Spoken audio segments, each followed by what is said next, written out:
अगला आरोप भी आप पे जो लगा है वो विज्ञान से जुड़ा लगा है। जरा आरोप क्या लगा है वो दिखा दें हम महाराज जी को। आरोप लगा आपके ऊपर कि साइंस से आप खुद को बड़ा मानते हैं। क्यों? उसका प्रमाण देते हैं। पहले सुन लीजिए, आप ही का कहा हुआ है, एक बार वो आपको सुना देते हैं, फिर मैं उस पर प्रश्न दोहराऊंगा। सुनाइए जरा। मैं कुछ सवाल दाग दूंगा साइंस को, साइंस चुप हो जाएगा। आप बच्चे हैं, अभी वो बड़े सवाल मैं आपसे नहीं करूंगा, पर बहुत सारे सवाल मेरे पास हैं जो साइंस के पास नहीं है। कोई विज्ञान को जानने वाला यदि मेरे से आए और बात करे, मैं संतुष्ट कर सकता हूँ उस व्यक्ति को, पर वो मुझे संतुष्ट नहीं। अब यही समझना, आप साइंस से खुद को बड़ा क्यों मान रहे हैं? मैं नहीं बोल रहा साइंस से मैं बड़ा नहीं, साइंस से हमारे वेद बड़े हैं। वेदों का बल है ना मेरे पास। अंगद जी लंका गए, पांव रख दिया, है किसी में हिम्मत तो हिलाओ। ये अंगद का बल थोड़ी था, ये तो राम जी का बल था। मैं जो बोलता हूँ कि मेरा बल थोड़ी, मेरे वेदों का बल है, मेरे पुराणों का बल है, मेरे गुरुजनों का बल है, मेरा आध्यात्म का बल है। मैं उस बल से साइंस को चुनौती दे सकता हूँ। साइंस बहुत अच्छा है, मैं भी साइंस का प्रयोग करता हूँ। गाड़ी घोड़े पे मैं भी चलता हूँ, एरोप्लेन में मुझे भी आना जाना पड़ता है। साइंस आज है, पहले नहीं था। मैं केवल इस बात का खंडन करता हूँ कि साइंस ये ना समझ ले कि मैं ही भगवान हूँ। साइंस अपने को ही ना प्रूव कर दे कि मैं ही ईश्वर हूँ। अरे साइंस, आज साइंस है, क्या पहले साइंस नहीं था? ये जो टीवी है, ये जो कैमरे हैं, ये पहले नहीं थे? 5000 साल पहले भी ये कैमरे थे। लेकिन ये तो विकास का पहलू है ना ये। हाँ, बहुत अच्छी बात है। हम ये थोड़ी कह रहे हैं कि विकास ना हो, बेटा विकास तो होना चाहिए, लेकिन पुरानी चीज़ों को नकारा क्यों जा रहा? हम इससे खिलाफ हैं, क्यों नकारा जाए? भाई आप ये क्यों नहीं कहते? आप कहते हैं कि आज की टेक्नोलॉजी इतनी बिंदास है, इतनी अच्छी। अरे ये कहिए कि ये सब कुछ पहले था, बाद में लुप्त हुआ, फिर बाद में इसे प्रकट किया गया। जब गीता हुई, कुरुक्षेत्र में गीता चल रही थी, आंखों देखा हाल संजय धृतराष्ट्र को बता रहे थे कि नहीं? किस आधार पर बता रहे? क्या टेक्नोलॉजी नहीं थी? गीता चल रही है 200 किलोमीटर दूर, और हस्तिनापुर में बैठे बैठे संजय धृतराष्ट्र को बता रहे हैं। क्या ये विज्ञान नहीं था? मुझे दुख इस बात का है कि विमान का आविष्कार किया भारत ने, नाम लगा दिया राइट ब्रदर्स का, खिताब दूसरे देश के गले में चला गया। क्यों जाए? हमारी जो मेहनत है, हमारी जो शोध है, भारत का नाम क्यों नहीं आना चाहिए? हम साइंस को गलत नहीं कहते, हम तो खुद साइंस पे चलते हैं।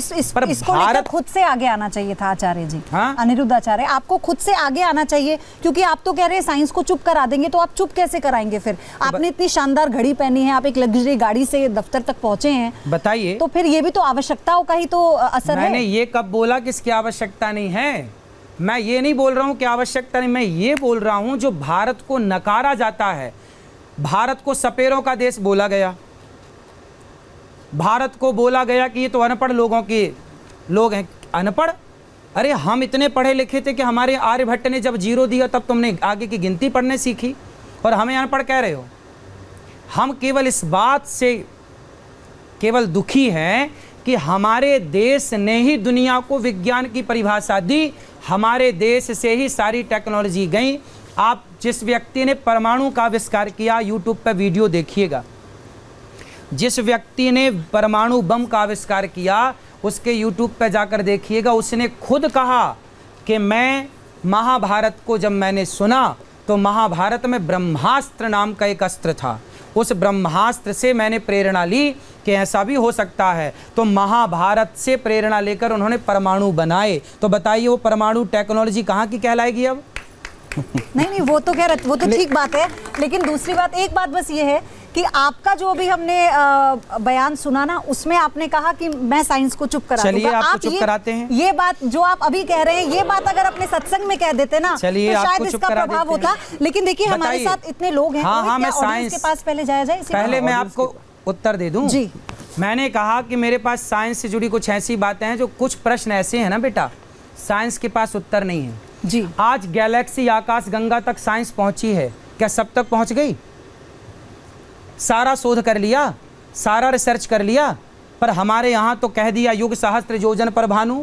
तुलसीदास जी ने पहले ही सूर्य से पृथ्वी की दूरी बता दी, विज्ञान ने तो आज बताई। हमारे यहाँ तो कह दिया ब्रह्मा मुरारिश त्रिपुरांतकारी भानु शशि भूमि सुतो बुधश्च गुरुश्च शुक्र शनि राहु केतवा। हमारे यहाँ नवग्रह की पहले से बात कह दी गई, तुम आज ग्रह ढूंढ के ला रहे हो। चलो आप जिंदा हैं? हाँ या ना? बिल्कुल। अब ये बताइए आप जिंदा हैं किसके बल पर? साइंस क्या कहता है कि आपके शरीर में कौन सा क्या है कि आप जिंदा हैं? मैं हष्ट पुष्ट हूँ? नहीं, आपका दिल, आपका हृदय, हार्ट जो है ना वो काम कर रहा है। आपका हार्ट काम करता है तो आप एक्टिव हैं, आप जिंदा हैं। अच्छा ये बताइए, आप मानते हैं ना कि हार्ट के कारण पूरा शरीर एक्टिव है? हार्ट यदि चला जाए तो मर जाएगा आदमी। हार्ट अटैक क्या है? हार्ट काम करना बंद कर दे। अरे हार्ट काम करता है तो शरीर एक्टिव है। अब आप बताइए कि जब हार्ट काम करता है तो शरीर जिंदा है, तो हार्ट किसकी शक्ति, किसके बल से काम करता है? हार्ट की शक्ति से तो शरीर काम करता है। अब हार्ट को एनर्जी कहाँ से मिलती है आप बताइए? वो तो ब्लड से मिल रही है ना, ब्लड के फ्लो से। ब्लड तो उससे आगे पंपिंग करके जा रहा है ना। तो आप बता दीजिए ना, ज्ञान तो फिर वही तो, ये प्रश्न विज्ञान के पास नहीं है। विज्ञान इसमें चुप है। अभी ये रिसर्च का विषय है, रिसर्च चल रही है इस पर। वही मैंने बोला कि बेटा, आपका ज्ञान इस पर क्या कहता है? हैं? मेरा विज्ञान कहता है कि वो जो हार्ट पंपिंग कर रहा है वह ईश्वर की शक्ति है। ईश्वर की शक्ति से हार्ट काम करता है। वो ईश्वर की शक्ति बंद हो जाए तो आदमी मर जाता है। इन्हीं बातों से तो आपको सोशल मीडिया पर लोग जानते हैं। ऐसी ही तो बातें हैं जिससे सोशल मीडिया पर लोग मुरीद हुए हैं। आपका एक वीडियो देखिए जरा कैसे चलता है, अगर एक सामने आता है। अच्छा, हमारे साथ कुछ वरिष्ठ भी यहाँ पर मौजूद हैं ऑडियंस में। हाँ। और हमारे साथ कुछ युवा भी हैं, तो उनका कुछ सवाल है साइंस से जुड़ा हुआ। रोहित, पहले मैं सवाल ले लेती हूँ, फिर अगले आरोप पर आप जाइएगा। किसको लेना है सवाल, बताइए। साइंस की जैसे अभी बात हुई तो हम सब ने एक रामायण देखी है, उसमें एक किस्सा आता है जिसमें हनुमान जी जब लंका दहन करके वापस आ रहे होते हैं तो उनके एक पसीने की बूंद एक मछली के मुख में चली जाती है, जिससे वो मछली गर्भवती हो जाती है और मकर ध्वज नाम से उनका पुत्र होता है। एक तरफ हमारे पुराण में लिखा है हनुमान जी ब्रह्मचारी हैं, दूसरी तरफ एक पुत्र है उनका जो कि उनके पसीने की बूंद से हो गया। तो इस चीज़ को कैसे जस्टिफाई कर सकते हैं साइंस? बेटा देखिए, वो हनुमान जी हैं। हनुमान जी साक्षात शंकर जी हैं। कर्तुम अकर्तुम अन्यथा कर्तुम सर्व सामर्थ्य। हम इंसान की शक्तियाँ सीमित हैं, भगवान असीम हैं। इसलिए भगवान हनुमान जी के पसीने से मकर ध्वज पैदा हो गया, इसमें कोई आश्चर्य नहीं है। नाले में हम डुबकी नहीं लगा सकते, लेकिन वही नाला जब गंगा जी में जाकर के मिलता है तो वही नाला गंगा में मिलकर पवित्र हो जाता है, शुद्ध हो जाता है। नाले को हम शुद्ध नहीं कर सकते, पर गंगा की सामर्थ्य शुद्ध करने की। उसी प्रकार हनुमान जी की सामर्थ्य है कि उनके एक पसीने की बूंद से अनेक बेटा हो सकते हैं। क्या बात है, हनुमान जी तो सर्वसामर्थ्य। वो ब्रह्मचारी रहे या नहीं रहे? ब्रह्मचारी हैं तो भाई, ब्रह्मचर्य भंग तो नहीं हुआ ना, बात पसीने की है ना भाई। उनका ब्रह्मचर्य तो नष्ट नहीं हुआ, ब्रह्मचर्य तो बना है, पसीने की बूंद से ना पैदा हुए मकर ध्वज। तो ये भगवान है बेटा। देखो, अब कृष्ण ने एक उंगली से पहाड़ उठाया, तो क्या भगवान एक उंगली से पहाड़ बिल्कुल उठा सकते हैं? वो भगवान है। ठीक है, एक और सवाल हनुमान जी है ना, वो सब कर सकते हैं। बताइए। जो एक पहाड़ हाथ में रख के ला सकते हैं, एक हाथ से पहाड़, वो हनुमान जी सब कर सकते हैं। आपने अभी कहा था कि हृदय जैसे काम करता है तो उसकी अभी शोध चल रहा है, लेकिन विज्ञान तो इस चीज़ को स्पष्ट बता देता है कि हृदय के अंदर जो कोशिकाएं होती है, रक्त कोशिकाएं, उन्हीं से हृदय को शक्ति मिलती है चलने की, और उसी से फिर वो रक्त के संचार को शरीर के अंदर करता है। ये चीज़ तो विज्ञान आपको एक्सप्लेन कर चुका है। लेकिन अभी वो कोशिकाओं में कहाँ से शक्ति आ रही है, वो कैसे, वो सारा पार्ट ईश्वर की शक्ति से जाके जुड़ेगा अंत में। जब डॉक्टर कह देते हैं ना कि अब आगे मैं तो ऑपरेशन ही कर सकता हूँ, मैं तो इलाज ही कर सकता हूँ, आगे भगवान के हाथ में है। अच्छा बताइए, उनको बात कराइए। हाँ। क्या डॉक्टर ये मानते हैं ना कि मैं कर सकता हूँ ऑपरेशन, पर आगे भगवान पर छोड़ते हैं कि नहीं डॉक्टर? वो अपना प्रयास करते हैं, लेकिन अंत में डॉक्टर भी ईश्वर पर छोड़ते हैं कि नहीं? उम्मीद तो सभी को रहती है। हाँ, तो मतलब कोई ईश्वर है ना जो डॉक्टरों से भी ऊंचा है। उसी भगवान से तो हम कह रहे हैं कि हृदय चल रहा है, हम चल रहे हैं, तुम चल रहे हो। आत्मा है, मैं तो ये मानता हूँ आत्मा है। आत्मा से हमारे शरीर को जो है शक्ति मिलती है। हाँ, हृदय उससे चल रहा है। हाँ, तो आत्मा एक एनर्जी है, एक शक्ति है। वो शक्ति उस हृदय को पूरी, अब जैसे आंखों को देखने की ताकत कहाँ से आ रही है, कानों को सुनने की ताकत कहाँ से आ रही है, आपके शब्द कहाँ से निकल रहे हैं, जो आप बोल रहे हैं कहाँ से शब्द निकल रहा है? ऑर्गन से, हमारी बॉडी है ना। वो सारी शक्तियाँ कहाँ से आ रही हैं? वो सारी शक्तियाँ आत्मा से आ रही हैं, और आत्मा ईश्वर का अंश है, ईश्वरन से जीव अविनाशी। तो वो कुल मिला के जब घूम फिर के जाओगे, कान यहाँ से पकड़ो, यहाँ से वो आएगा ईश्वर की लेकिन इससे एक बात तो मुझे समझ में आती है कि आप फिर साइंस के साथ, विज्ञान के साथ एक बड़ा योगदान दे सकते हैं, क्योंकि आप जिस तरह से बात कर रहे हैं तो हमारे वैज्ञानिकों को मदद मिलेगी। आपको नहीं लगता? बिल्कुल मिलेगी, वेद पढ़े वैज्ञानिक तो अपने आप उनको मदद मिल जाएगी। अपना सवाल लीजिए। मैं आचार्य जी के साथ हूँ। साइंस भी गॉड पार्टिकल को मान चुका है। हाँ, आज इलेक्ट्रॉन प्रोटॉन तो लोग पढ़ते हैं कि इसमें इतने इलेक्ट्रॉन इतने प्रोटॉन। अब इलेक्ट्रॉन के अंदर क्या है, तो गॉड पार्टिकल वो एक्सेप्ट कर चुके कि गॉड पार्टिकल है। सनातन पहले से करता है, कण कण में भगवान है। अब साइंस भी कहता है हर कण में भगवान है। वो उनकी समझ में नहीं आया, बट दे एक्सेप्टेड कि गॉड पार्टिकल है। दूसरी बात हो रही थी गाय की। मैं बताता हूँ, गाय के ऊपर पूरा शोध हो रहा है। 200 करोड़ का एक केंद्र खुल चुका है मथुरा में, जो संघ के साथ खुला है। उन्होंने प्रूव कर दिया है, अगर आप गाय को जहर खिलाते हो तो जहर दूध में नहीं आता, जहर पेशाब में भी नहीं आता, जहर जो है उसका गोबर में भी नहीं आता, वो सारा उसके गले में एकत्रित हो जाता है। ये 6 महीने का शोध हो चुका है। अब उसके हर चीज़ के ऊपर शोध होकर के हमारे सामने आ रहा है। गाय के ऊपर हमारी शोध नहीं हुई। गाय का जो कुबड़, गाय का मतलब ये दूसरी गाय नहीं है, मेरी गाय का मतलब है देसी गाय जिसका कुबड़ होता है। वो उस कुबड़ का डायरेक्ट कनेक्शन है सन के साथ। अगर हमारे घर पे गाय है और मैं बीमार हूँ और मैं रोज गाय को कहता हूँ, अगर हाथ लगाता हूँ, मेरे अंदर क्या बीमारी है ये गाय सेंस करती है और वैसा ही घास वो चर के आती है। जो हम देसी गाय के दूध और घी की बात करते हैं, गाय के दूध को लेकर, उसकी किसी भी चीज को लेकर, हाँ उसकी उपयोगिता पर तो कोई सवाल ही नहीं है ना। नहीं, बाद में सवाल ही नहीं है। पहले बाबा को, बाबा से प्रश्न है, बाबा से प्रश्न, ठीक है, बाबा से प्रश्न, बाबा को यहाँ पे जवाब देना है। मैंने आपके तर्कों को ले लिया, ठीक है, हो गया, वो बताएंगे वो तमाम चीजें। मैं अगले आरोप पे आ रहा हूँ, बाबा के ऊपर जो अगला आरोप है मैं उसके ऊपर आ रहा हूँ, क्योंकि इस आरोप में ये बताया जा रहा है कि आप गलत सूचना फैलाते, क्योंकि साइंस के ऊपर तो एक विवाद आपका रहा। अगला आरोप जो बाबा के ऊपर है, जरा महाराज जी के ऊपर है, वो लाइए। सुर्खियों में रहने के लिए आप विवादित बयान देते हैं, आप जान के कुछ ऐसी बातें कहते हैं जिससे विवाद हो और आप सोशल मीडिया बज में रहें, स्टार बने रहें, इंस्टाग्राम पे आपके रील्स वायरल हों, यूट्यूब पे आपके वीडियो ज़्यादा देखे जाए। किसकी वजह भी बता रहा हूँ, सुनिए जरा एक बार। एक आदमी हमसे बोला कि महाराज जी आप लोग गाय को माता कहते हो तो भैंस को बुआ कह सकते हो आप लोग। उसने कहा महाराज जी दूध गाय भी देती है, दूध भैंस भी देती है। मैंने कहा तुमने अपनी माँ का दूध पिया है का दूध पिया है? बोला माँ का पिया है। मैंने कहा दूध तो पी है पर तुमने माँ का ही क्यों पिया है? अब इन शब्दों को हमें बीप करना पड़ा क्योंकि ये हमें लगा कि ये सही नहीं है, लेकिन आप ऐसे बयान बोलते हैं। ना ऐसे बयान ऐसा है कि देखिए वो बात समझो, ये वीडियो बहुत पुरानी है। क्या है, जब बच्चा शुरू में खड़ा होता है ना तो रोटी को तोती बोलता है। रोटी को क्या बोलता है? तोती बोलता है। तो जब तोती बोलेगा तब ना रोटी बोलना सीखेगा।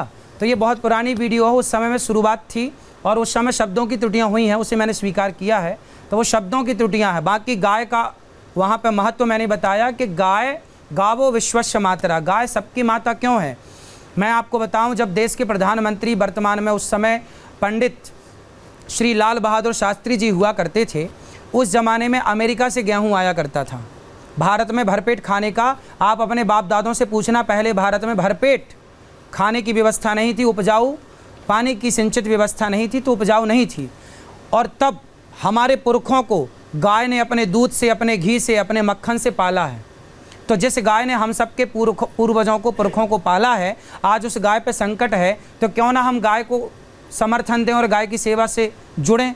तो वहाँ गाय की बात को मैं पुष्ट कर रहा हूँ, उसमें शब्दों की त्रुटि हुई, उसके लिए मैं क्षमा चाहता हूँ, क्योंकि वो शब्द है, चूँकि समझाना कुछ था, समझा कुछ रहा हूँ, अर्थात बात कहीं और चली गई, वो गलत था। नहीं, विवाद इसलिए बोल रहे हैं क्योंकि आपके कई स्टेटमेंट है, मैं वो स्टेटमेंट अभी कोट कर रहा हूँ। खाली आपको महिलाओं के सुंदरता से दिक्कत है, आपने सीता मैया को भी कॉन्टेक्स्ट में लिया। वो मेरे शब्द नहीं है, वो चाणक्य के शब्द हैं। अति रूपेण वै सीता रावण, जिसको लेकर काफी विवाद भी हुआ था। मैं आगे वो मेरे शब्द नहीं है।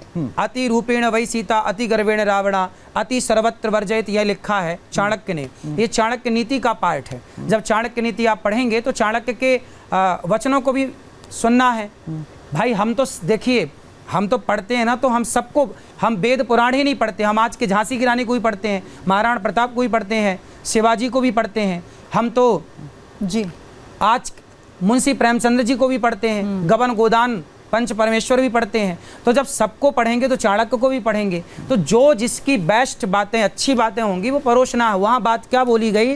अति भला ना बोलना, है ना। तो अति की बात आप में से कितने लोगों ने सुना? अति सर्वत्र वर्जयित, सुना ना। तो जब अति सुना तो ये बात किसकी, ये सूक्ति किसकी? ये चाणक्य की सूक्ति है। तो चाणक्य की आधी बात आप माने, अति सर्वत्र वर्जयित, और आधी बात ना माने। चाणक्य का कहना है कि अति रूपेण वै सीता। ये मेरा विचार नहीं था, ये चाणक्य का विचार है। अगला। तो लेकिन ये जो ऐसी आरोपों की फहरिस्त बहुत लंबी है अनिरुद्धाचार्य जी, तो आपसे एक एक करके सबका जवाब हम लेंगे और हम चाहेंगे ऐसे ही जैसे आप जवाब दे रहे हैं ना इतने मुखर होकर, ऐसे ही आप हाँ, हर तो चीज पर बैठे पूरी स्पष्ट रात करें। आपके पास अगला आरोप क्या है जरा दिखाइए अनिरुद्धाचार्य जी पर। आप गलत सूचना फैलाते हैं, आप पर अगला आरोप है, तो पहले वो सुनवा देते हैं फिर आपसे जवाब लेंगे। आईफोन का नाम सुना है? सबसे बड़ा ब्रांड है ना आईफोन का। कोई भी प्रोडक्ट आप देखते हैं कटा हुआ एप्पल बना होता है, खाया हुआ। पता है ये कहां से आया है? हाँ, हमारे भारत में एक संत हुए हैं नीम करोली महाराज जी, नाम सुना होगा। नीम करोली वाले बाबा जी, सुना आपने कभी? एक संत हुए हैं हमारे भारत में बड़े दिव्य, नीम करोली वाले बाबा जी। उनके पास एक शिष्य आया अमेरिका का। उसने बोला गुरुजी हम कोई फैक्ट्री डालना चाहते हैं, बताओ क्या उसका नाम हो और क्या। तो महाराज जी के पास वहां एक एप्पल रखा हुआ था, सेब। तो महाराज जी ने सेब को खाया और खा के चेले को पकड़ा दिया, ये रहा तेरी फैक्ट्री का सैंपल। बस खाया हुआ एप्पल महाराज जी ने दिया उस अमेरिका के शिष्य को। उसने उस खाए हुए एप्पल को इतना बड़ा ब्रांड बना लिया कि आज पूरी दुनिया में सबसे बड़ा ब्रांड है उसका, एप्पल, आईफोन। अब एक बात मैं आपको बताऊं, ये जो आपने कहा मैंने उस समय आपको सुना नहीं था, लेकिन आज से वर्षों पहले मैं भी ये मान के चलता था कि वो एप्पल बाबा ने दिया, क्योंकि आपने कथा कह दी और उसके बाद लोगों ने सुना दिया, तो ये भ्रम हो गया। हालांकि ये फैक्चुअली रॉन्ग है, क्योंकि उस समय नीम करोली बाबा समाधि ले चुके थे जिस वक्त स्टीव जॉब आए थे।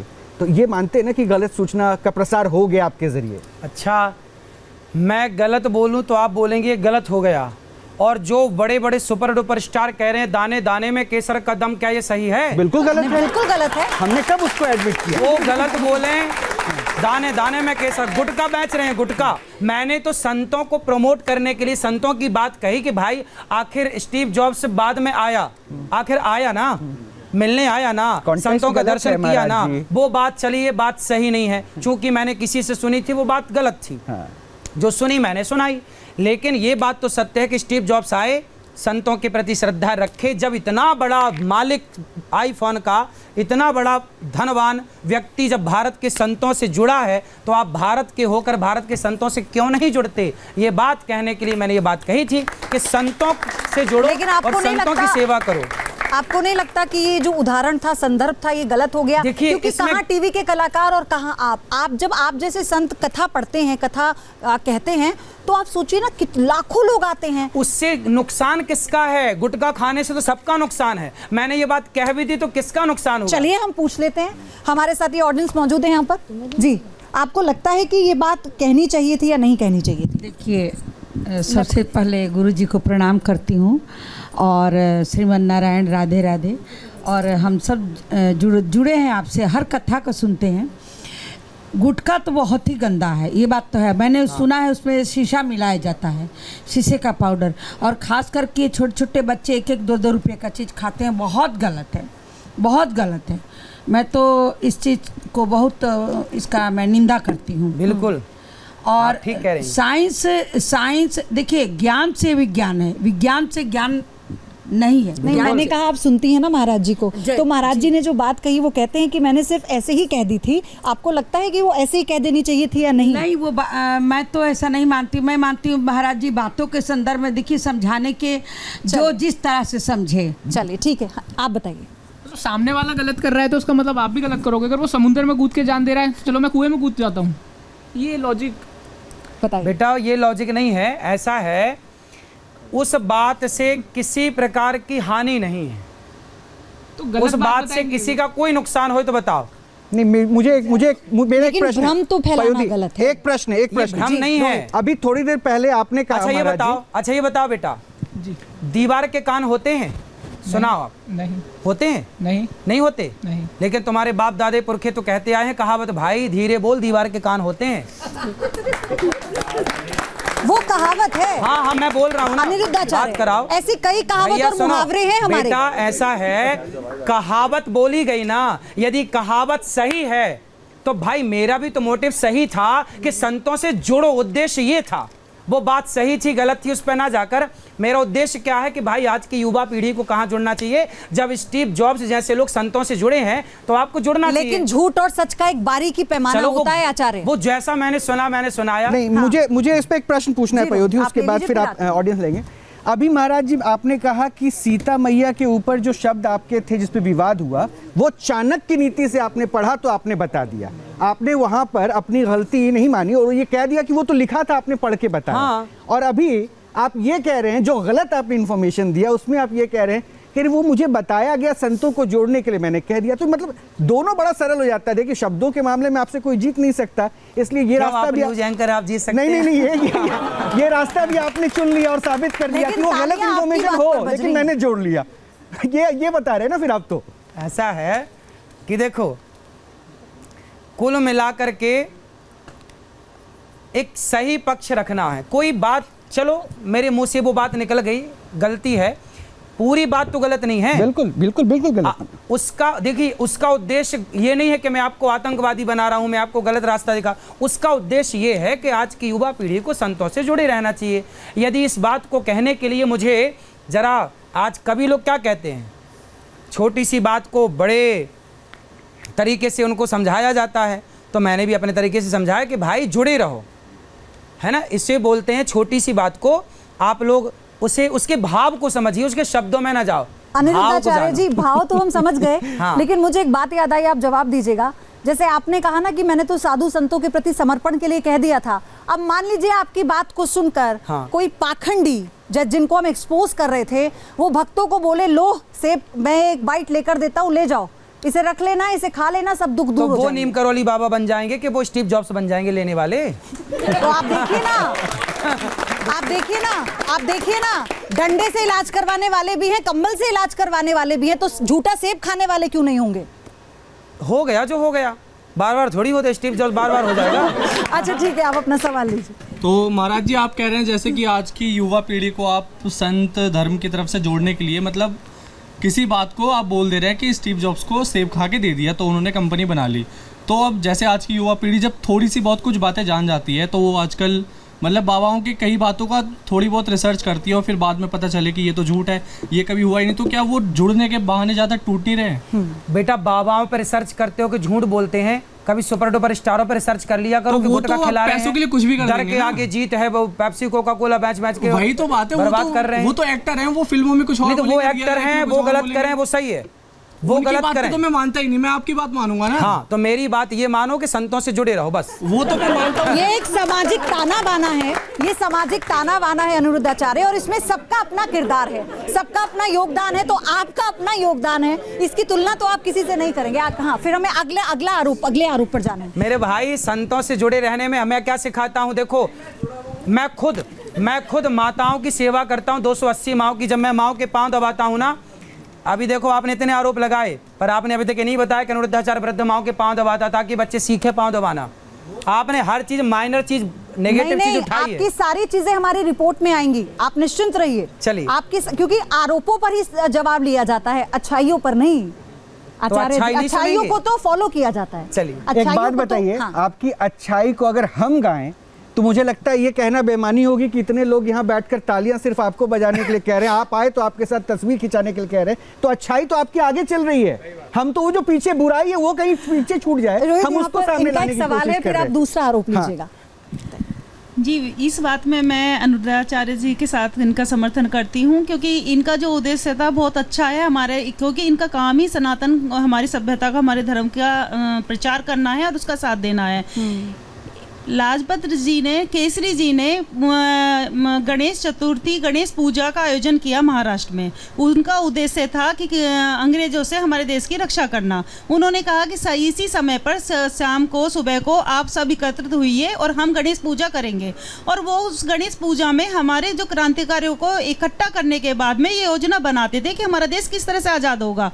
वो एक अच्छी शुरुआत हुई और उसी शुरुआत को आज भी हम फॉलो कर रहे हैं। आप देख रहे हैं ना, आप युवा हैं, लेकिन युवाओं को आपसे कई सारे प्रश्न हैं। हालांकि लेकिन आपके जो ये समर्थक बैठे हैं वो आपकी हर बात से इत्तेफाक रखते हैं। जी, प्रश्न पूछिए, आप प्रश्न प्रश्न पूछूंगी। एक बात बताइए महाराज जी, आप पूरा समर्थन करते हैं सनातन सभ्यता को आगे बढ़ाने के लिए, आप हर तरह का प्रयास करते हैं, लेकिन अभी एक फिल्म आई थी जुनैद खान की फिल्म आई थी, हो सकता है मेरे यहाँ पे सब भाई बहनों ने वो देखी होगी। उसमें एक मतलब इतनी हमारी कुप्रथा दिखा रखी है हमारे जो धर्म के प्रति कि एक चरण सेवा होती है और चरण सेवा के लिए स्त्रियों को एक महाराज के पास जाना पड़ता है। तो उस फिल्म पे इतनी गलत हुई, तो आप कभी ऐसे चीज़ों पर आप आवाज़ नहीं उठाते? खूब उठाते हैं आवाज़, हम तो कह ही रहे हैं, हम तो खूब उठाते हैं, आप देखिएगा खूब। उस आवाज उठाने के लिए आपने एफआईआर कराया, आपने क्या कराया उन पर? क्योंकि अगर आप मेरे कहने से उस फिल्म को देखिए और फिर ये देखिए कि आप हमारे सनातन धर्म के लिए क्या कर रहे हैं। अगर उस फिल्म को देखने के बाद में आपने नहीं देखा या किसी भी समर्थक ने आपसे नहीं कहा, तो आप हर तरह की जिम्मेदारी की बात लोग कर रहे हैं। मैं क्या पिक्चरें कम देखता हूँ, कम क्या देखते ही नहीं हो, तो मुझे पता ही नहीं कि क्या पिक्चरें चल रही हैं। मैं तो ये जानता हूँ कि अश्लील हैं सारी पिक्चरें लगभग।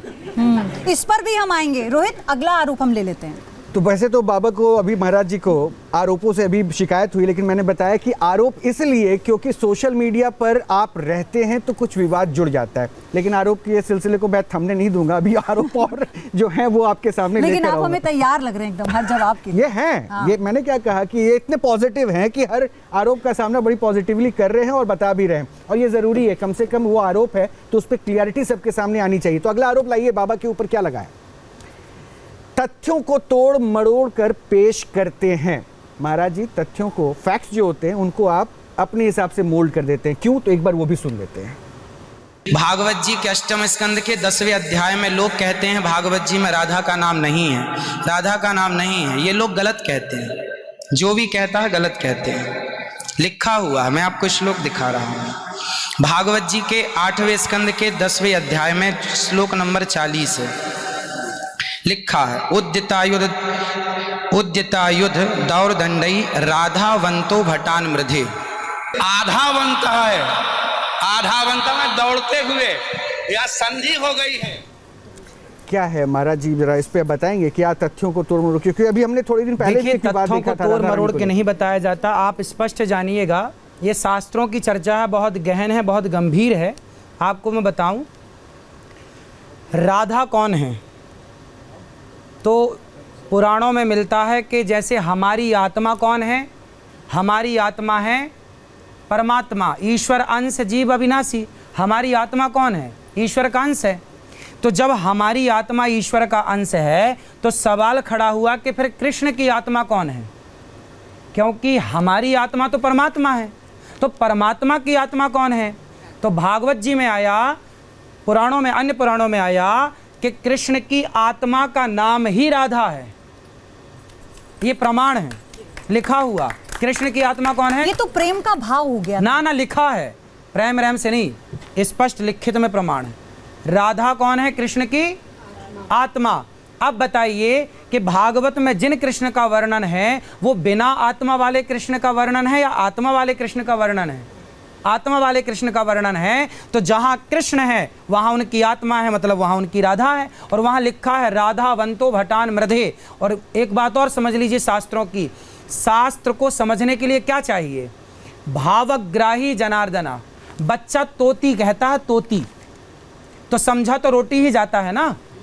मम कहता है मम, पप्पा दे दो पप्पा, तो वो समझा तो पानी ही जाता है ना। मैं पप्पा कहूँ, मम कहूँ, पर समझा क्या जाएगा? पानी। जब मैं तोती कहूँगा तो समझा क्या जाएगा? हाँ। तो भागवत जी में जहाँ जहाँ श्री शब्द आया है, भागवत जी में जहाँ जहाँ लक्ष्मी शब्द आया है, वहाँ पर राधा जी के लिए ही आया है। लिखा है अनया राधितो नूनम, यहाँ राधा। आचार्य जी, अगर बच्चा मम कह रहा है तो उसे पानी चाहिए, ये माँ से ज्यादा कोई नहीं समझता। परिवार के कई सदस्य हैं जो माँ को बुलाते हैं, कहते हैं बताओ जरा क्या मांग रहा है वो। आपके आधुनिक युग में भले ना समझे, पुराने जमाने मम का मतलब सब समझते हैं। आप तो आधुनिक युग के आचार्य हैं। अगर आपकी बातों में इस तरह की तुष्टियां हुई तो फिर कैसे होगा? देखिए, त्रुटियां नहीं है, वो गंभीर विषय। आप भागवत जी के बारे में जानती हैं? जब भगवान श्री कृष्ण रासलीला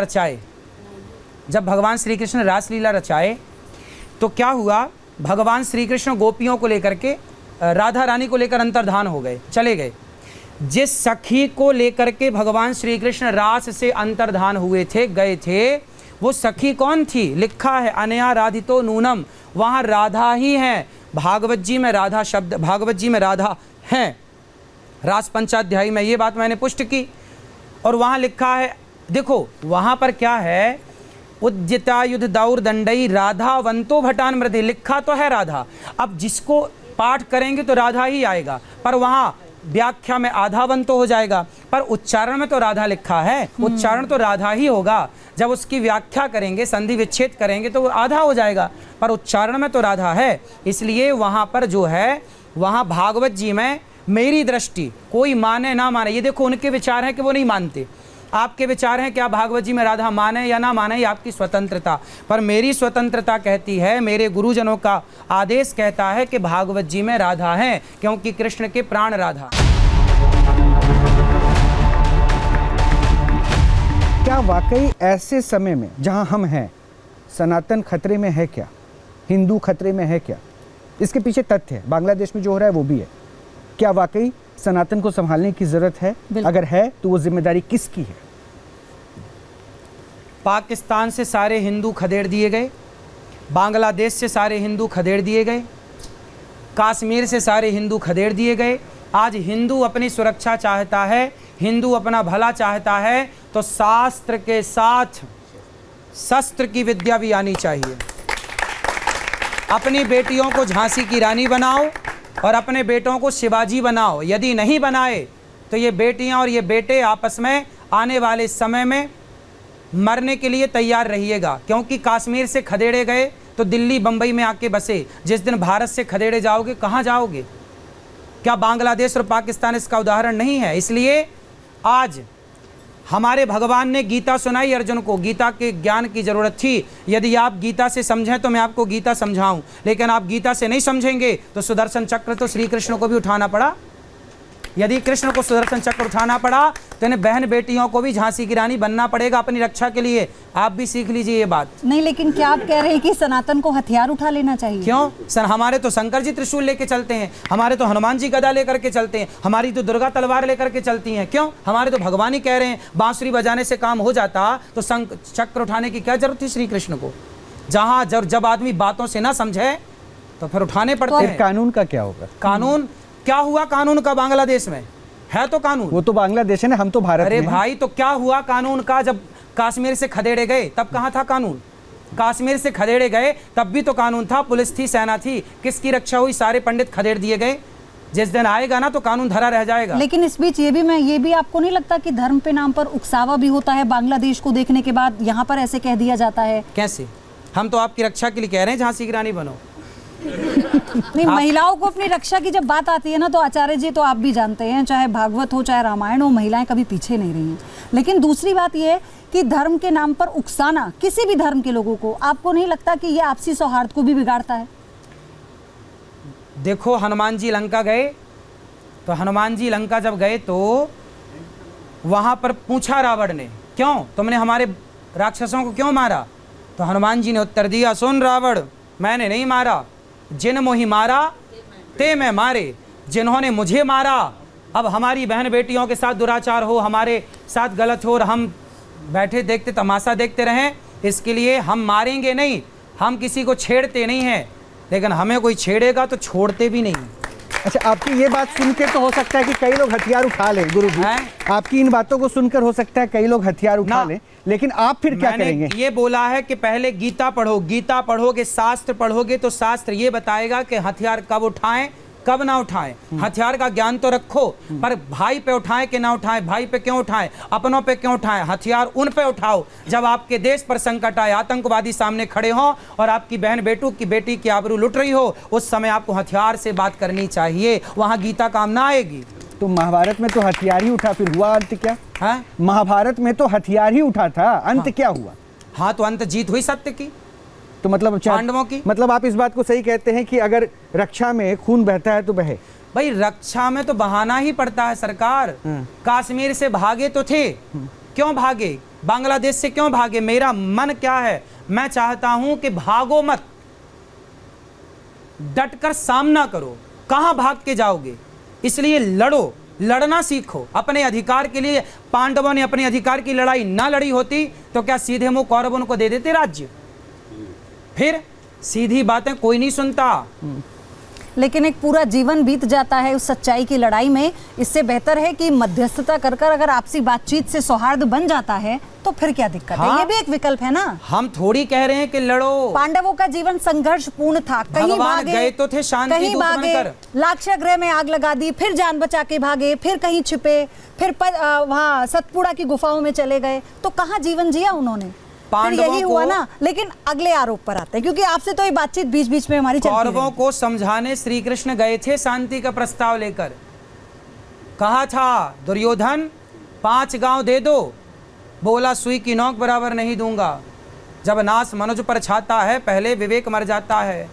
दुर्योधन की विनाश काले विपरीत बुद्धि। इसलिए हम सनातनी हैं, हम किसी को मारते नहीं हैं बेवजह। हम गीता से समझाएंगे आपको। भैया गीता समझेगा, रामायण से समझेगा, नहीं समझेगा फिर बता कैसे समझेगा। चलिए अगले आरोप की तरफ बढ़ते हैं। आपके जो आरोपों की लिस्ट है, फहरिस्त है, उसमें से अगला आरोप दिखाइए अनिरुद्ध आचार्य पर क्या है। तो आचार्य जी आप पर अगला आरोप है दलितों और अंतर जातीय विवाह का विरोध आप करते हैं, और हम आपको सुनवाते हैं फिर हम आपसे जवाब लेते हैं। सुनवाइए। विवाह वैश्यों में और शूद्रों का विवाह शूद्रों में, क्या कभी शेर पैदा हो सकता है? फिर जिसका कोई नियम नहीं है। और तुम अच्छे घर की बहू बेटी हो, कल को तुम मां बनोगी। लड़की ब्राह्मण है और पिता शूद्र है। अब जो तुम्हारी औलाद होगी, संतान, तुम उसे क्या नाम दोगे? वो ब्राह्मण कहलाएगा कि शूद्र कहलाएगा? बताओ। ना वो पूरा ब्राह्मण हुआ ना वो पूरा शूद्र हुआ, वह हो गया वर्ण संकरी। वर्ण संकरी मतलब विचारों की संकीर्णता, छोटे विचार वाला, छोटी बुद्धि वाला। देखो ऐसा है, हमारे यहाँ तो यही परंपरा बनी। जितने यहाँ बुजुर्ग लोग हैं वो सब ये जानते हैं कि हमारे यहाँ विवाह तो पानी पियो छान के, विवाह करो जान के, है ना। विवाह के समय पे बहुत पड़ताल होती है। तुम्हारा गोत्र क्या है, तुम्हारा नाम क्या है, तुम्हारे बाप दादों का नाम क्या है। भाई ये विवाह है, कोई बाजार नहीं है कि हम आलू बैगन खरीद रहे हैं। बेटी के लिए जीवन भर के लिए लड़का चुन रहे हैं, लड़की चुन रहे हैं। उसके लिए ब्राह्मण एक विचारधारा है। ब्राह्मण की विचारधारा वाली लड़की हो, ब्राह्मण की विचारधारा वाला लड़का हो तो दोनों का बढ़िया चलेगा। क्षत्रिय विचारधारा की लड़की हो, क्षत्रिय विचारधारा का लड़का हो, ये विचारधारा। ब्राह्मण क्या एक विचारधारा, क्षत्रिय क्या एक विचारधारा है, एक व्यवस्था है। और ये व्यवस्था क्या है कि ब्राह्मणों का विवाह ब्राह्मणों में, क्षत्रियों का क्षत्रियों में, वैश्यों का वैश्यों में। ये यदि हो गया तो क्या होगा? वर्ण संकरता फैलेगी। पुराणों में लिखा है कि भय वर्ण संकर सब भिन्न सेतु सब लोग। रामचरितमानस में उत्तरकांड में लिखी है ये बात कि भय वर्ण संकर सब। आज लगभग लोग वर्ण शंकरी हो रहे हैं, और वर्ण शंकरी जब होंगे तो क्या होगा? पितर तुम्हारे पानी नहीं लेंगे तुमसे। श्राद्ध करने का अधिकारी वो बालक नहीं होता जो वर्ण शंकरी होता है। तो जो परंपरा है उन्हें फॉलो करना है। आज की आधुनिकता के नाम पे ये नहीं कि जो अच्छा लगा, माई लाइफ माई चॉइस। का है भैया? भाई थोड़ी कोई परंपरा भी है कि नहीं? यदि सारी चीज़ें माई लाइफ माई चॉइस में आ जाएंगी तो फिर परंपराओं का, संस्कारों का क्या होगा? तो वो चीज़ें भी तो आपको ही बचा के चलनी। सुनो, गुलाब होता है, यदि वाइट कलर के गुलाब को रेड कलर के गुलाब से मिक्स किया जाए, दोनों की कलम जोड़ी जाए, तो उससे जो गुलाब होगा ना वो तीसरे कलर का होगा। ये बात आप मानते हैं? उसी तरह कि ब्राह्मण और क्षत्रिय से दोनों के मिलन से जो संतान होगी वो तीसरी कहलाएगी, ना वो ब्राह्मण ना क्षत्रिय, वो वर्ण संकरी कह। इस वर्ण संकरता से बचना है। आज हमारे देश में मुगल आए तो क्या मुगल स्त्रियों को लेकर आए थे? वो सारे मुगल आए और भारत की स्त्रियों पर अत्याचार किया, और भारत की स्त्रियों से उन्होंने संतान उत्पत्ति की, और फिर उनकी संतान आज जितनी है लगभग ये सारी वर्ण शंकरी हैं। वो आज भारी हैं, वो परेशान कर रहे हैं पूरे देश में। दंगा और फसाद की स्थितियां उत्पन्न होती हैं कई बार। प्रश्न है महाराज जी इसी पॉइंट पे, क्योंकि भी एक सवाल मैंने पूछा था हिंदू खतरे में, सनातन के लिए जुड़ना, एक साथ इकट्ठा होना। दूसरा पहलू आपने कहा कि आप समाज को तोड़ते हैं, ये आरोप आपके लग गया। अगर सनातनी इकट्ठा है तो फिर आपके शब्दों से तो भी ऐसा लग रहा है कि आप जो है वर्णों में उसे बांट दे रहे हैं, जातियों में बांट मैं दे रहे हैं। नहीं, जातियां कोई मैंने नहीं बनाई। वेदों में लिखा है ब्राह्मणोस्य मुखमासीद बाहु राजन्यः कृतः ऊरु तदस्य जद वैश्यः पदभ्यांगुं शूद्रो अजायत। ये मैंने नहीं बनाई। भगवान के मुख से ब्राह्मण, भुजाओं से क्षत्रिय, जंघाओं से वैश्य, चरणों से शूद्र का प्राकट्य हुआ। ये मैं नहीं कह रहा, वेद कह रहे हैं। तो जब व्यवस्था बनी है तो उस व्यवस्था को फॉलो की जाए ना। आप देखो वहाँ खड़े हैं, मैं यहाँ बैठा हूँ, ये व्यवस्था है। ये कैमरे वाले भैया वहाँ खड़े हैं, ये व्यवस्था। अब मैं जाके वहाँ कैमरा घुमाने लग जाऊँ तो कुछ ना आएगा। भाई जिसकी जो व्यवस्था है उसको रहने दो। ये ब्राह्मण की व्यवस्था है, क्षत्रिय की व्यवस्था है, वैश्य की व्यवस्था है, शूद्र की व्यवस्था है। आप फिर राधा और कृष्ण के प्रेम को कैसे परिभाषित करेंगे? प्रेम तो होना ही चाहिए। राधा कृष्ण तो पति पत्नी है ना। गोपियों का उनके प्रति समर्पण आप कैसे परिभाषित भाई वो तो करेंगे? पति पत्नी है ना राधा कृष्ण, और पति पत्नी खूब प्यार करें, आपको क्या दिक्कत है? उनकी कृष्ण जी की पत्नी थी राधा जी। हाँ, आपने नहीं पढ़ा? बताइए, तो आपने नहीं रुक्मणी पढ़ा? कौन थी? हाँ? रुक्मणी कौन थी? रुक्मणी भी पत्नी है। दिक्कत क्या है इसमें? आप बताओ, राधा कौन है? राधा भी लक्ष्मी है। रुक्मणी कौन है? रुक्मणी भी लक्ष्मी है। अब आप कहो कि दो लक्ष्मी, आप के पिताजी आपको लक्ष्मी बोलते हैं, मेरी बेटी मेरी राधा जी से विवाह का उल्लेख कहीं आया है क्या? मुझे तो ज्ञात नहीं है, मैं इसलिए पूछ रही गर्ग हूं संहिता आपसे। ले आइए, खरीद के पढ़िए। गर्ग संहिता ले आइएगा, उसमें राधा जी का कृष्ण से विवाह हुआ है। ब्रह्म वैवर्त पुराण खरीद के ले आइएगा, उसमें राधा कृष्ण के विवाह का वर्णन हुआ है। वृंदावन आइएगा, भांडीर बट मैं आपको ले चलूंगा। आज भी वो स्थान है जहाँ ब्रह्मा जी ने राधा जी के साथ श्री कृष्ण का विवाह कराया है। जो लोगों को जानकारी नहीं है तो वो आज के लड़का लड़की क्या करते हैं, अरे तुम मेरी राधा बन जाओ। ये तो केवल भ्रमित कर रहे हैं लोग राधा के नाम पे समाज को। राधा कृष्ण तो सदा से पति पत्नी है। राधा कौन है? साक्षात महालक्ष्मी है। तो फिर आप मुझे बताइए इस परिप्रेक्ष्य में कि कृष्ण की दो पत्नियां, दो नहीं, 16,108। मैं उनकी बात बता रही हूँ जिनकी हम बात कर रहे हैं। वो तो गोपियां भी हैं, उनके प्रति प्रेम में जो उनका समर्पण था, पत्नियां वो भी हैं, हमने लिखित में देखा। 16,108। इससे मैं वाकिफ हूँ जो आप कह रहे हैं, मैं इससे वाकिफ हूँ जो आप कह रहे हैं। लेकिन मेरा इसमें ये जानना है कि आज के परिप्रेक्ष्य में आप इसे सही ठहराएंगे? किसको? अनेक पत्नियों को। अच्छा, पति का मतलब जानते हैं क्या होता है? बताइए पति का मतलब। आप ही बता दीजिए, आप ही सब ज्ञानवर्धन कर रहे हैं तो मैं चाहती हूं। हमारे यहाँ पति होता है राष्ट्रपति। हमारे यहाँ एक पति होता है सेनापति। पहले हर राजा के पास एक पति था, सेनापति। अब सेनापति था तो सबका ही पति, पार रक्षणे धातु से पति बनता है। जो रक्षा करे उसे पति कहते हैं।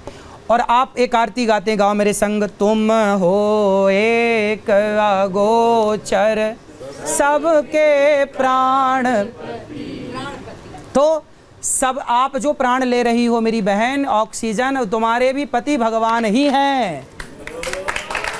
और ये भैया खड़े हैं, इनके पति भी भगवान। हम सब प्राण ले रहे हैं, ऑक्सीजन ले रहे हैं ना। तो लिखा ना, तुम हो एक अगोचर सबके प्राण। तो सबके पति, पारक्षणे धातु से पति, जो रक्षा करे। हम सबकी रक्षा भगवान ही कर रहे हैं। अभी कोरोना काल में ऑक्सीजन के लिए मर गए लोग, तो भगवान ही तो सबका पालन कर रहे हैं। तो भगवान सबके पति। मीराबाई ने पति रूप में चाहा कृष्ण को।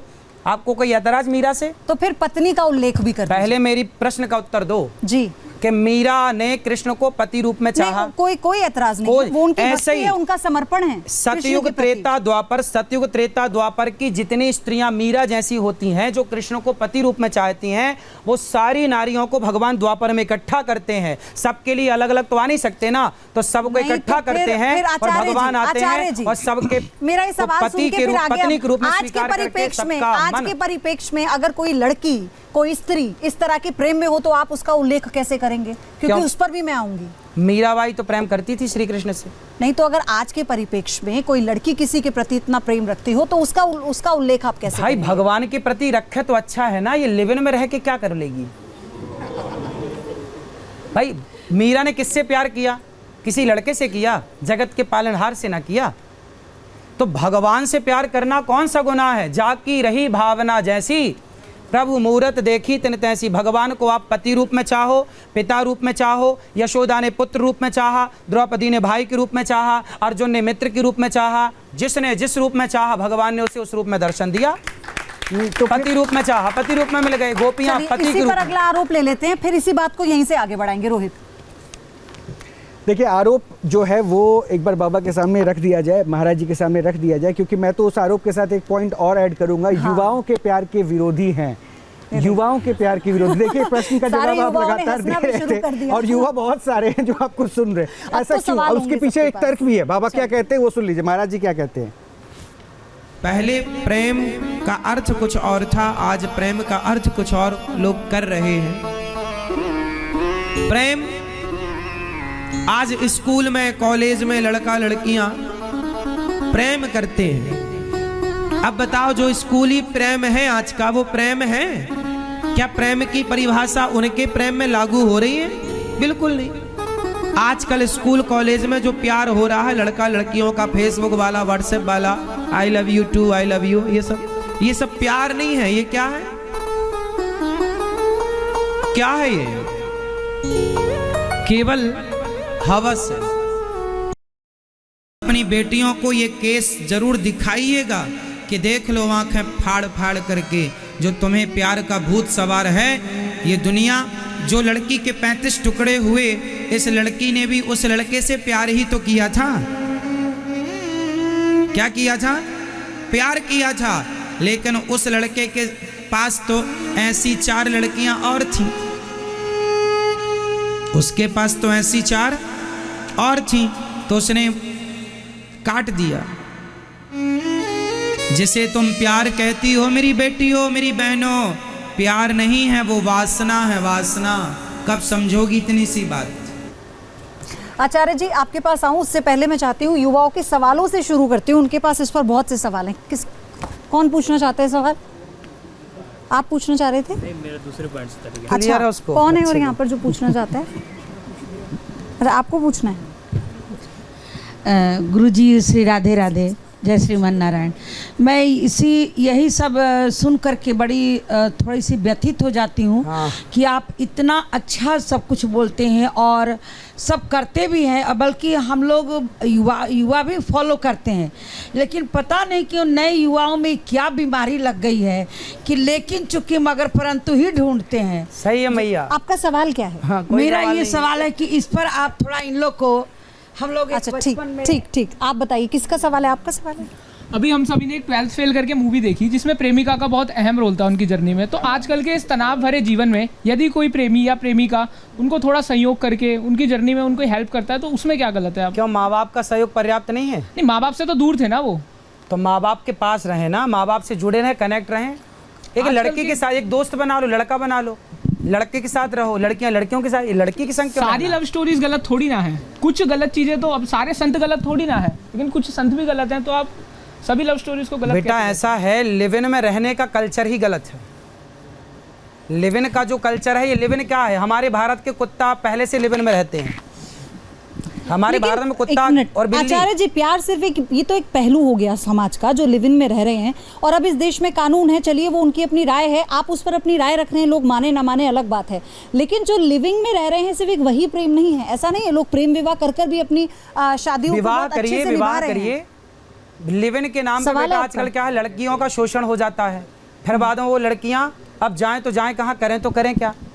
इससे हम आपको बचाना चाहते हैं कि कोई आपका मिसयूज ना करे, केवल आपके हित की बात है ये। हाँ, सवाल लीजिए। मेरा सवाल ये है, जो जब अरेंज को, लव को अरेंज बनाते हैं तो उससे आप क्या समझते हैं? सही है, लेकिन वो माँ बाप की सहमति होगी तो सब बेस्ट है। माँ बाप की सहमति हो। देखो, जिस माँ ने आपको पाल पोस के बड़ा किया ना बेटा, वो माँ बाप चाहते हैं कि मेरे बेटे के ब्याह में मैं इन्वॉल्व रहूं, है ना? तो कम से कम आजकल की पीढ़ी, आप तो जानते हो ना, कुछ बच्चे ऐसे करते हैं कि माँ बाप को बताते ही नहीं, शादी कर लेते हैं। आप उसे सही मानते हैं? जी। मेरा तो केवल ये अरे मेरा तो केवल ये कहना है बेटा कि जिस माँ ने हमें पाल पोस के बड़ा किया, तुम्हारी हड्डियां आज मजबूत है ना, तो तुम्हारी माँ ने खूब मालिश करी है तुम्हारी, तब जाके तुम्हारी हड्डियां मजबूत हुई हैं। कम से कम उस माँ को तो अपने विवाह में सम्मिलित करो। और तुम्हारी पसंद का हलवा बनाया है माँ ने, तुम्हारी पसंद के पराठे बनाए हैं, तुम्हारी पसंद का भोजन बनाया है, एक बार पूछ लेते ना, माँ ये लड़की से ब्याह कर रहा हूँ, आप खुश हो ना? जी। एक बार भी माँ से पूछना तुमने जायज़ नहीं समझा, वो गलत है। ठीक है। तो आप विरोध किसका कर रहे हैं? मतलब ये लड़का लड़की की मित्रता का, लड़का लड़की के प्रेम संबंध बनने का, या फिर वो आगे जाके शादी कर ले इसका? लिव इन के लिए तो आपका विरोध मैंने सुन लिया, विरोध है किस पे पर्टिकुलर? ये 3 पॉइंट। भाई लिव इन में शादी के पहले शारीरिक रिश्ते बनाना गलत है हमारे भारतीय परंपरा के अनुसार। मैं इसे गलत कहता हूँ। आप कितने लोग गलत कहते हैं शादी के पहले संबंध बनाने को? इसमें भी आपको 100% उत्तर नहीं मिला। आपके प्रश्न का उत्तर 100% नहीं हुआ। युवाओं में आपसे लोग इत्तेफाक नहीं रख पा रहे। नहीं भाई, युवा तो देखो, युवा तो आज़ादी चाह रहा है ना, कि हमें आज़ाद छोड़ दो, हम किसी के संग रहें। लेकिन आप आज़ाद होने कहाँ दे रहे हैं? आपने अभी थोड़ी देर पहले कहा, एक सेकंड, अभी आपने थोड़ी देर पहले एक तर्क दिया, कहा कि जैसी जिसकी भावना वैसी चीज़ें लोगों को दिखती हैं। तो गुरुवर, आप उस भावना को कहीं ना कहीं लोगों पे डाल रहे हैं। अगर कोई स्त्री, कोई महिला, कोई लड़की कैसे कपड़े पहनना है, ये विचार उसका है, वो जैसे पहन के घूमे, तो वो सोचने वाला या देखने वाली की कुदृष्टि या दृष्टि वो अभी बात कपड़ों की नहीं थी, अभी बात लिव इन की थी। नहीं, दोनों पे आ रहा हूं मैं, इसलिए दोनों पे कह रहा हूं। पहले लिव इन का मैं लिव इन का भी नहीं कपड़ों पे आते हैं। गुरुजी, लिव इन का भी नहीं था। मेरा था कि आपको दिक्कत किससे, प्रेम से या इससे? लिव इन से, लिव इन रिलेशनशिप से दिक्कत है। नहीं तो आपको तो साथ में लड़का और लड़की की दोस्ती से भी दिक्कत दिख रही है। अभी आपने कहा कि लड़का है लड़के से दोस्ती करो, ये कहा था ना गुरुवर ने। भाई ये बताओ, एक गाना सुना है, दिल लगी ने दी हवा, थोड़ा सा धुआं उठा और आग जल गई, तेरी मेरी दोस्ती प्यार में बदल गई। कब ये दोस्ती प्यार में बदल जाएगी और कब ये दोस्ती प्यार में बदल के कब ये गलत हो जाएगी, पता ही नहीं चलेगा। दिक्कत क्या है? जरूरी थोड़ी ना है कि हर बार ऐसा ही हो। न्यूज नेशन अब व्हाट्सएप पर खबरों की ताजा अपडेट के लिए न्यूज नेशन के इस QR कोड को स्कैन करें।